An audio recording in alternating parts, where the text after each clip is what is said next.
आपने आज तक कई सारी वीडियोस देख ली होंगी आईबीएस के ऊपर, लेकिन मैं ये दावा करता हूँ कि आपको इस वीडियो जैसा कंटेंट और इस वीडियो जैसी नॉलेज आईबीएस के बारे में किसी भी वीडियो पर या किसी भी चैनल पर नहीं मिलेगी। मैं एक आईबीएस का खुद पेशेंट रह चुका हूँ, तो मुझे पता है कि आपकी कंडीशन इस समय क्या होगी, आप क्या फील कर रहे होंगे। आईबीएस एक ऐसी बीमारी है जो आपकी लाइफ को एक हद तक प्रभावित कर सकती है। जैसा मैंने आपको बताया कि मैं आईबीएस का पेशेंट रह चुका हूँ, आईबीएस ने मुझे अपनी शिकस्त में लिया था, तो मैं आज आपको इस वीडियो में यही बताने वाला हूं कि मैंने आखिर आईबीएस को कैसे टैकल किया, और मैं अपनी टिप्स एंड ट्रिक्स कुछ शेयर करूंगा जो आपको आईबीएस से फाइट करने में काफ़ी मदद कर सकती है। तो सबसे पहले बात करते हैं कि आखिर आईबीएस भला है क्या। देखो, अक्सर लोग आईबीएस को एक नॉर्मल बीमारी समझ लेते हैं, लेकिन ये एक नॉर्मल बीमारी से काफ़ी ज़्यादा क्रिटिकल है। क्रिटिकल यानी कि बहुत ही ज़्यादा कॉम्प्लेक्स है। अगर मैं आपको सरल शब्दों में समझाऊं तो आईबीएस एक आपकी बड़ी आंत यानी कि लार्ज इंटेस्टाइन का एक क्रोनिक डिसऑर्डर है, जो कि मेनली आपकी लार्ज इंटेस्टाइन के मूवमेंट को इफेक्ट करता है, जिससे कि आपकी लार्ज इंटेस्टाइन जो होती है वो काफ़ी ज़्यादा सेंसिटिव हो जाती है। देखो, अब थोड़ा सा ध्यान से सुनना। अब हम बात कर लेते हैं कुछ लक्षणों की जो कि आईबीएस में आपको दिखते हैं। मैं थोड़े से लक्षणों की बात करने जा रहा हूँ। देखो, सबसे पहले ये बात मैं बता देता हूँ कि ये ज़रूरी नहीं है कि आपको सारे ही लक्षण मैच हो जो मैं आपको बताऊं। ये पर्सन टू पर्सन वेरी कर सकते हैं। किसी को कुछ सिम्टम्स दिख सकते हैं, किसी को नहीं भी दिख सकते हैं, लेकिन हाँ, ये ज़रूरी है आपको इनमें से कुछ सिम्टम्स ज़रूर होंगे अगर आपको आईबीएस। जैसे कि आपको पेट में दर्द होता है, आपके पेट में मरोड़ा रहता है, यानी कि जिसको हम बोल सकते हैं पेट में गुड़ गुड़ की आवाज़ें आती हैं, आपको म्यूकस आता है, स्टूल में म्यूकस यानी कि एक फ्लूइड एक पदार्थ होता है, आपको कॉन्स्टिपेशन लगा रहता है, या फिर आपको डायरिया होता है, या फिर ये दोनों ऑल्टरनेटिव भी हो सकते हैं। किसी में कॉन्स्टिपेशन हो सकता है। कॉन्स्टिपेशन मतलब आपकी स्टूल का पार्ट हार्ड आता है, और डायरिया यानी कि आपका जो स्टूल है वो थोड़ा सा लूज आता है। डायरिया को अगर मैं सीधा बताऊं तो लूज मोशन यानी कि 10 में ज़्यादा गौर करने वाली बात ये है कि आपको अगर आईबीएस है तो आपको ये इंटरनली कुछ भी डैमेज नहीं करता है, यानी कि ये स्ट्रक्चर डैमेज आपको कुछ भी नहीं करेगा अगर आपको आईबीएस है। बस इसमें होता क्या है कि आपकी जो इंटेस्टाइन यानी कि आंत होती है उनमें थोड़ी सी गड़बड़ी हो जाती है, उनके मोशंस में गड़बड़ी हो जाती है, वह मूवमेंट थोड़ा सा डिसबैलेंस हो जाता है। तो अब बात कर लेते हैं मेरी स्टोरी के बारे में कि आखिर मुझे आईबीएस कैसे हुआ, मुझे कब पता चला कि मुझे आईबीएस है। देखो, अब से 1.5 या 2 साल पहले की बात है। जब मैं ग्रेजुएशन के फर्स्ट ईयर में था अपनी, तो स्टार्टिंग में तो मुझे ऐसा ही लगा कि मुझे डायरिया हुआ है, क्योंकि मुझे लूज स्टूल लगे थे उस समय। तो मुझे लगा कि जैसे लोग नॉर्मली करते हैं वे फार्मेसी से जाके दवाई लाते हैं, तो ऐसे मैं भी दवाइयाँ लाया था। करीब मैंने वे 1 हफ्ते करीब खाई, लेकिन मुझे मतलब जब तक मैंने दवाई खाई तब तक तो आराम मुझे लगा, लेकिन उसके बाद फिर वे सिम्टम्स वापस आने स्टार्ट हो गए। तो फिर मैं एक अच्छे डॉक्टर के पास गया जो कि एक गैस्ट्रो है।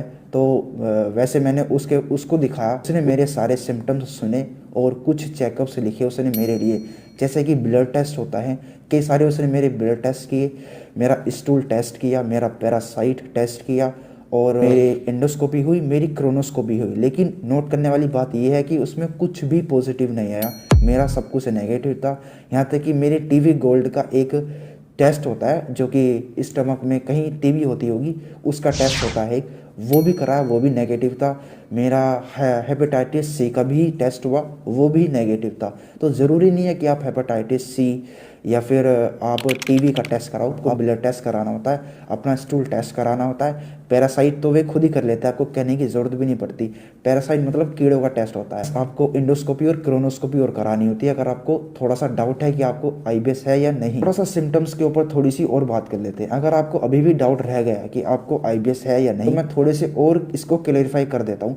सबसे पहले इसमें सिम्टम्स क्या होता है। दर्द या मरोड़ा, पेट में दर्द की आपको शिकायत हो सकती है। अब देखो, दर्द वेरी करता है, दर्द पेट में कई जगह हो सकता है। ज़्यादातर जो आईबीएस के पेशेंट्स को जो दर्द होता है वो बेसिकली एब्डोमिनल पेन होता है। एब्डोमिनल पेन नाभि यानी कि आपकी जो नेवल होती है उसके नीचे की तरफ दर्द होता है, और वो वेरी कर सकता है। वो राइट साइड में भी हो सकता है, वो सीधी साइड में भी हो सकता है, और मिडल में भी हो सकता है। इसके ऊपर कई सारे डाउट्स होते हैं कि आपको दर्द किसका है ये। मतलब अगर आपको राइट साइड में दर्द है तो वो अपेंडिक्स का भी हो सकता है, ये आप ध्यान रखें। दूसरा सिम्टम्स होता है इसमें ब्लोटिंग या गैस बनना। देखो, ब्लोटिंग और गैस कैसे होता है, आपको खट्टी खट्टी डकारें आती हैं और आपको गैस बनती है, आपका पेट बाहर की तरफ फूलता है, और आपके जो मोशंस होते हैं वे कभी कभी वेरी कर सकते हैं, किसी दिन आएंगे या किसी दिन नहीं आएंगे। दूसरा होता है डायरिया। देखो डायरिया में मुझे पर्सनली डायरिया हुआ था, तो मुझे डायरिया के बारे में थोड़ा सा ज़्यादा जानकारी है। डायरिया यानी कि दस्त में क्या होता है, आपका बार बार जाने का मन करता है, मन नहीं करता, मतलब आपको बार बार जाना पड़ता है टॉयलेट। उसमें क्या होता है, आपका मोशंस, जो स्टूल का जो मोशन होते हैं वे बेसिकली गड़बड़ा जाते हैं। आपको स्टूल आपकी पतली होती है और ऐसा लगता है किसी ने अंदर की तरफ पुश कर रखा हो, और पेट आपका टाइट हो सकता है। इसमें अगर आपको कॉन्स्टिपेशन है या फिर आपको डायरिया है, इन दोनों में आपका पेट टाइट रह सकता है आईबीएस में।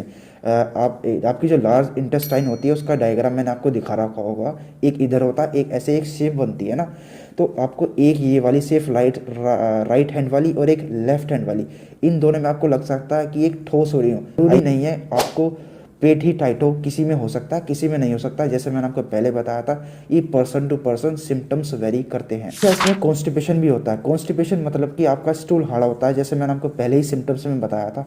कॉन्स्टिपेशन में क्या होता है, आपका स्टूल हार्ड आता है। अच्छा, ये दो तरह से हार्ड हो सकता है, या तो आपका स्टूल 2 या 3 दिन में आ रहा है ना, तो वो पूरा ही आपका स्टूल हार्ड होगा। लेकिन ऐसा भी हो सकता है किसी किसी का स्टार्टिंग का 2 या 3 इंच स्टूल का हार्ड आता है और बाद में फिर नॉर्मल होता है, तो ये भी कॉन्स्टिपेशन में ही काउंट होता है। कॉन्स्टिपेशन में आपका स्टूल ज़्यादातर हार्ड ही होता है और ऐसा होता है उसमें टॉयलेट जाने में आपको दिक्कत ज़्यादा होती है। अगर आपको डायरिया है और आपको म्यूकस आता है तो ये एक कॉमन बात है इसमें, यानी कि एक लिक्विड पदार्थ की तरह होता है वो, चिपचिपा सा थोड़ा, तो उसको हम म्यूकस बोलते हैं और वो पोटी के साथ आपकी आता है अगर आपको आईबीएस है। इसमें एक सबसे जो कॉमन सिम्टम्स देखा जाता है वो देखा जाता है, आप अगर एक बार फ्रेश होने जाते हो लेकिन उसके बाद भी आपको अनसेटिस्फाई की फीलिंग लगी रहती है, आपको लगता है मुझे दोबारा या तिबारा और जाना चाहिए, लेकिन आप फिर भी सेटिस्फाई नहीं होते हो, आपको ये दिन में कई कई बार होता है, तो ये कोई डेंजर वाली बात नहीं है। अगर आपको ये होता है, आपको हो सकता है कि आपको आईबीएस ही हो।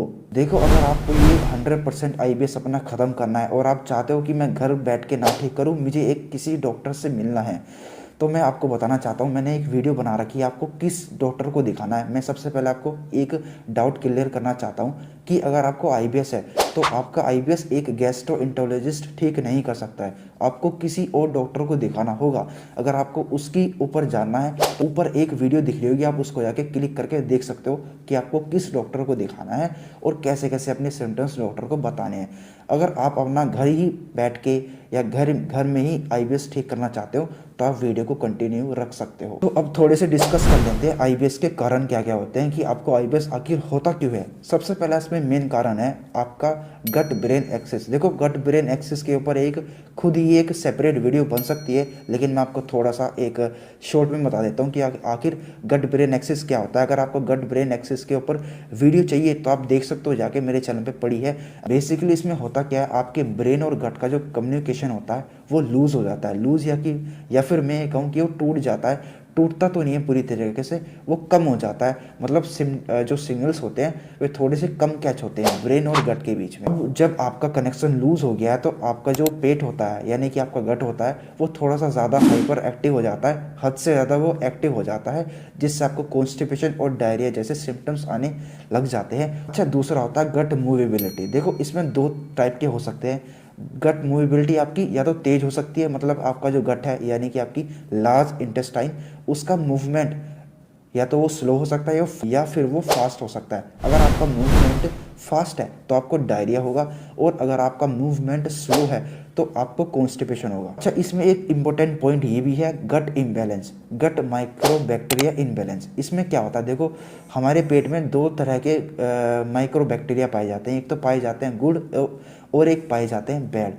देखो, अगर इन बैक्टीरियाज का इम्बैलेंस हो जाता है तो ये फॉर श्योर है कि आपका अनडाइजेशन होगा, आपको खाना नहीं पचेगा। अगर आपको गट बैक्टीरिया इम्बैलेंस है तो आप सिर्फ क्या कर सकते हो, आप प्री एंड प्रोबायोटिक्स ले सकते हो। उसमें आप क्या कर सकते हो, आप सौंफ ऐड कर सकते हो। अच्छा, इसमें होता क्या है, जब आपको आईबीएस होता है तो आपका जो स्ट्रेस होता है और जो आपकी सोशल एंजाइटी होती है वो ज़्यादा बढ़ जाती है। स्ट्रेस मतलब आपका पूरा ध्यान पेट के ऊपर लगा रहता है, आप पूरा दिन, और सोते समय जब आप सोते हो आपका पूरा ध्यान पेट पे होता है, आपको नींद भी नहीं आती है। जब आप सो के उठते हो तो आपका पूरा ध्यान पेट पे होता है, मतलब आपका ये डेली का रूटीन बन जाता है, आपका पूरा ही ध्यान पेट पे लगा रहता है। इससे क्या होता है, फिर आपको एंजाइटी बढ़ती है, आपको डिप्रेशन जैसा फील होता है, आप घर से बाहर जाना बंद कर देते हो।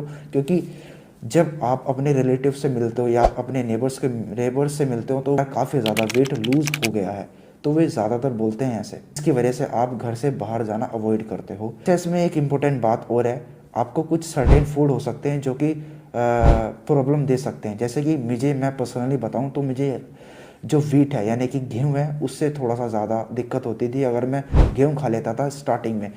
और ये तो ऑब्वियस सी बात है कि आपको डेयरी प्रोडक्ट तो छोड़ देने हैं बिल्कुल, और एनिमल प्रोडक्ट छोड़ देने, इसमें तो बताने की कोई ज़रूरत नहीं है। अगर आपको आईबीएस है तो डेयरी प्रोडक्ट और एनिमल प्रोडक्ट जितने भी है वो आपको सारे छोड़ देने हैं। तो थोड़ा सा डायग्नोस के ऊपर बात कर लेते हैं। देखो, आपको पता कैसे चले कि आपको आईबीएस है, इसके ऊपर कुछ डायग्नोस भी होते हैं। सबसे पहले आपको एक अच्छा गैस्ट्रो ढूंढना है, गैस्ट्रो इंटेरोलॉजिस्ट वेरीफाई करना होगा ना कि आपको कोई पेट की बीमारी तो नहीं है। तो उसके लिए आपको पहले पेट के डॉक्टर के पास जाना होगा। तो आप कैसे क्लेरिफाई करोगे? ब्लड टेस्ट कराने हैं आपको सारे, अपने जितने भी होते हैं, पैरासाइट टेस्ट कराने हैं, और जितने भी तरह के टेस्ट होते हैं, एंडोस्कोपी, क्रोनोस्कोपी, सीटी स्कैन, जितने भी एमआरआई, जितने भी हो सकते हैं, और लैक्टोज इंटॉलरेंस का एक टेस्ट होता है, आपको वो भी करा सकते हो। ठीक है, तो आपको ये मेक श्योर करना है कि आप किसी भी टेस्ट में पॉजिटिव ना हो। अगर आप पॉजिटिव हैं तो आपको फिर आईबीएस नहीं है, फिर आपको उसी से इलाज चलाना है। अगर आपने सारे टेस्ट करा लिए, अगर आप नेगेटिव हो तो ये फिर आपको पता चल गया है कि आपको आईबीएस है। थोड़ा सा प्लान जान लेते हैं कि आखिर मैंने इसको मैनेज कैसे किया। देखो, बहुत लोग क्या करते हैं, वे टाइम पे नहीं सोते हैं, टाइम पे नहीं जगते हैं। एक समय के बाद ऐसा होता है, अगर आप लगातार ऐसे करते हो। देखो, मेरा जो आईबीएस ट्रिगर हुआ था वो बेसिकली कम सोने की वजह से ही हुआ था। क्योंकि मैं क्या करता था, मैं दिन में सोता था, मेरा कोई बेसिकली कोई टाइम नहीं था सोने का, ना खाने का कोई टाइम था। तो इस वजह से क्या होता है, आपके गट को पता नहीं होता कि आपको कब सोना है ना, कब आपको खाना पचाना है, उसको पता नहीं चलता कि उसके साथ चल क्या रहा है। क्योंकि अगर आप दिन में सोओगे, रात को नहीं सोओगे, तो ऐसा ही होगा। तो आपको ये मेक श्योर करना है कि आपको टाइम पे सोना है, टाइम पे जगना है, और मिनिमम 7 से 8 घंटे आपको नींद जरूर लेनी है। तो अब कंक्लूजन पे आ जाते हैं। देखो, ऐसा नहीं है कि आपको सिर्फ आईबीएस है। आपको थोड़ा सा अजीब सा लग रहा होगा कि आपको आईबीएस है, दुनिया आपको थोड़ी थोड़ी सी रूखी सी लग रही होगी, लेकिन मैं आपको मेक श्योर करना चाहता हूँ, अगर आप ये टिप्स फॉलो करोगे तो आपका आईबीएस ज़रूर ठीक होगा। और देखो, आप इसको मैनेज कर सकते हो। अगर आपको 100% ठीक करना है तो फिर आपको एक डॉक्टर के पास जाना चाहिए। उसके लिए मैंने पहले बोला, वीडियो बना रखी, जाके एक बार देखो। वैसे मैं एक थोड़ा सा हिंट दे सकता हूँ, वो आपको साइकेट्रिक डॉक्टर के पास जाना है। साइकेट्रिक थोड़ा सा आपको अजीब सा लग सकता है, तो उसके ऊपर आप वीडियो जाके देखो। मैं क्योंकि साइकेट्रिक डॉक्टर से ही मेरा इलाज चल रहा है, तो मैं आपको बता देता हूँ, आप सिर्फ अकेले नहीं हो, बहुत सारे लोगों को आईबीएस हो जाता है, और ये नॉर्मल सी बात है, कोई बड़ी बीमारी नहीं है। इसको ज़्यादा हावी मत होने देना अपने ऊपर, कॉन्फिडेंस रखना अपने ऊपर, ज़रूर आप इससे एक दिन जीत पाओगे। तो बस वीडियो में इतना ही। अगर आपको वीडियो थोड़ी बहुत भी इंफॉर्मेटिव लगी हो, अगर आपको थोड़ी बहुत भी हेल्पफुल लगी हो, तो प्लीज़ वीडियो को लाइक कर देना, चैनल को सब्सक्राइब कर लेना। आप हमारे साथ इस आईबीएस की जर्नी में जुड़ सकते हो। और अगर आपको आईबीएस से अलग भी किसी और टॉपिक के ऊपर वीडियो चाहिए तो आप कमेंट बॉक्स में बता देना, क्योंकि हमारा चैनल एक साइंटिफिक चैनल है, साइंटिफिक अप्रोच हम रखते हैं इसमें। तो बस मिलते हैं नेक्स्ट वीडियो में, तब तक के लिए धन्यवाद।